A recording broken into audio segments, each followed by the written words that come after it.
எல்லாரும் காலையில சாப்பிட்டுட்டு வந்தீங்களா? யாராவது சாப்பிடாம வந்தீங்களா? கை தூக்குங்க. கொஞ்சம் பேர் சாப்பிடாம வந்திருக்கீங்க. பொம்பளை பிள்ளைகள் தான் நிறைய பேர் சாப்பிடல. கை தூக்கு. காலை சாப்பாடு ரொம்ப ரொம்ப அவசியம். காலை உணவு மிக அவசியங்கிறதுனால தான் அரசாங்கம் பல பொருளாதார நெருக்கடியிலையும் காலை சாப்பாடு எப்படியாவது குழந்தைகளுக்கு கொடுக்கணும் அப்படின்னு அரசாங்கம் திட்டம் போட்டு கொடுத்துட்டு இருக்காங்க.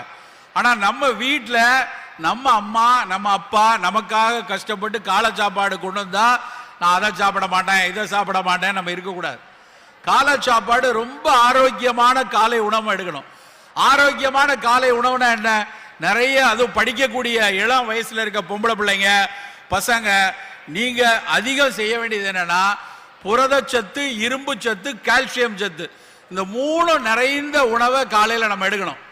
தினம் இட்லி, ஒரு குண்டா சாம்பார், இல்லைன்னா சட்னி, இதை மட்டும் சாப்பிட்டு வரக்கூடாது.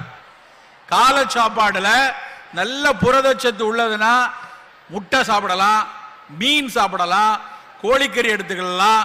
இல்லை நான் அதெல்லாம் சாப்பிட மாட்டேன் சார் வெஜிடேரியன் சொன்னா நல்ல சுண்டல் எடுத்துக்கொள்ளலாம். சிகப்பு கொண்டக்கடலை சுண்டல் எடுத்துக்கொள்ளலாம். காலையில சிவப்பு கொண்டக்கடலை சுண்டல் பண்ணது பெரிய நேரம்லாம் ஆகாது. ராத்திரி படுக்க போகும்போது கொஞ்சம் ஒரு பயிரை நீங்களே உங்க அம்மாவுக்கு உதவியா படுக்க போறதுக்கு முன்னாடி ஒரு கைப்பிடி சுண்டலை தண்ணியில ஊற வச்சுட்டு மறுநாள் காலையில் அதை வேக வச்சு எடுத்துட்டோம்னா அது போதும். அது ஒரு பெரிய செய்யறதுக்கான பெரிய கஷ்டமான வேலை கிடையாது.